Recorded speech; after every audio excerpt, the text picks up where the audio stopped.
Have you ever worked so hard for something? Late nights, early mornings, sacrificing weekends, only to finally get it and think, that's it?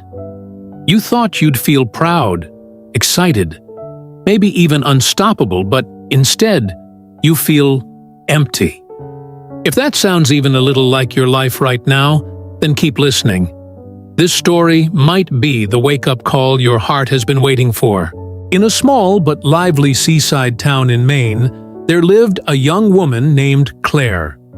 She wasn't lazy. In fact, she was the opposite.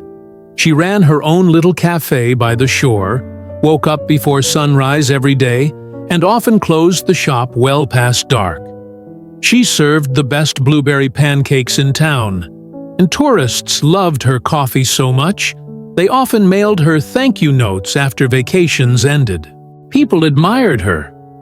"You're living the dream," they'd say. But what no one saw was how Claire felt once the cafe lights were off and the chairs were stacked. She would walk home alone, hearing the distant crash of the waves, and wonder why she still felt like something was missing. She had friends. She had stability. She had the respect of her community. Yet inside, there was an ache she couldn't name. One rainy afternoon, while wiping down tables, she noticed an older man sitting in the corner. His skin was weathered from years in the sun, his hands strong but gentle as he cradled his mug.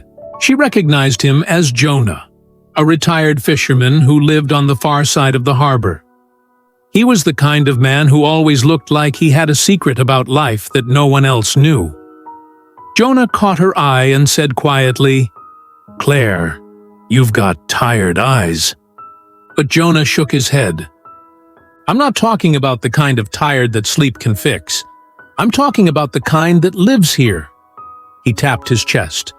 For some reason, Claire didn't feel the need to hide. She set down the rag and said, "I don't get it. I do everything right. I work hard. I take care of people. But no matter what I do, I don't feel happy. I thought once I built this cafe, I'd finally feel complete. But I don't." Jonah nodded slowly. "I understand. I felt the same way once. I'll make you a deal. Help me with something for 1 week, and I'll give you your answer." The next morning, Claire met him at the pier. The air was salty and cold, and gulls cried overhead. Jonah handed her an old fishing net with large holes in it. "Every morning, take this net into the shallow water, scoop whatever you can, and bring it back to me," he said. Claire blinked. "But it's full of holes. Everything I catch will just fall out." Jonah's lips curved into a small smile. "Exactly." And with that, he walked away. For the first few days, Claire waded into the cold water, scooping up seaweed, shells, and sometimes small fish. Most slipped through the holes before she even reached the pier. The work was harder than it looked. Her boots grew heavy with sand. The wind whipped her hair into knots, and her hands stung from the salt water. By the third day, frustration bubbled inside her. "Why am I even doing this?" she muttered. But she kept going, more out of stubbornness than understanding. On the fifth day, she started to notice small things. The way the morning sun painted the water gold. The laughter of kids chasing each other on the beach. The rhythmic breathing of the ocean. Somehow, the work didn't feel quite as heavy. On the seventh day, she hauled the nearly empty net back to Jonah. Drops of water slid from the holes as she set it down. "I'm sorry," she said. "I barely brought anything back. I guess I failed." Jonah's eyes twinkled. "You didn't fail. Turn around." Claire turned. Her mouth fell open. The once dull stretch of shallow water was now alive.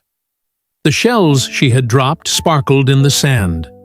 The seaweed she lost was swaying gently, sheltering tiny crabs. Schools of silverfish darted around the driftwood that had floated in from her net. It was teeming with life. Jonah's voice was calm and steady. You thought the holes in your net made your work pointless. But every bit you thought you lost was feeding this place. Your effort wasn't wasted. It was building something you couldn't see at the time. Claire stood in silence, the sound of the ocean filling the air.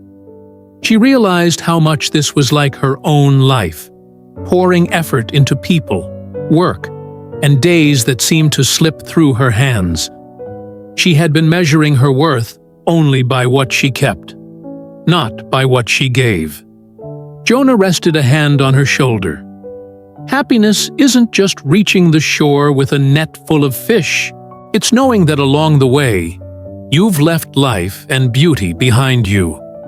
Sometimes, the things you think are slipping away are actually the greatest gifts you were giving to the world. That evening, as Claire walked back to her café, she noticed things she had been too busy to see before. The smell of fresh bread from the bakery, the warm glow of lights in her neighbor's windows, the sound of the tide coming in. The ache in her heart didn't vanish completely, but it no longer felt like a burden. She understood now. Even if she never caught everything she was chasing, she was still making ripples in the world. And sometimes, that was enough. We spend so much of life chasing big goals, thinking that's where happiness lives. But the truth is, joy often comes from the unseen ways our efforts touch others. Just because you don't hold on to every drop of your work doesn't mean it's lost. It might be feeding someone's soul in ways you'll never know.